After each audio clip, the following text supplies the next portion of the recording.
প্রিয় দর্শক নমস্কার, আশা করি ভালো আছেন।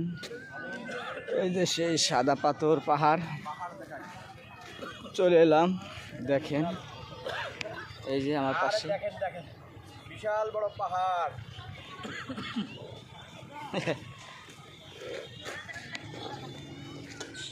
আপনি দেখেন, ইনশাল্লাহ বাস্তবে দেখাবো। আর এটার চূড়ায় গেছিলাম, চূড়া থেকে নিচে নামলাম আবার। দেখেন দেখেন আর দেখ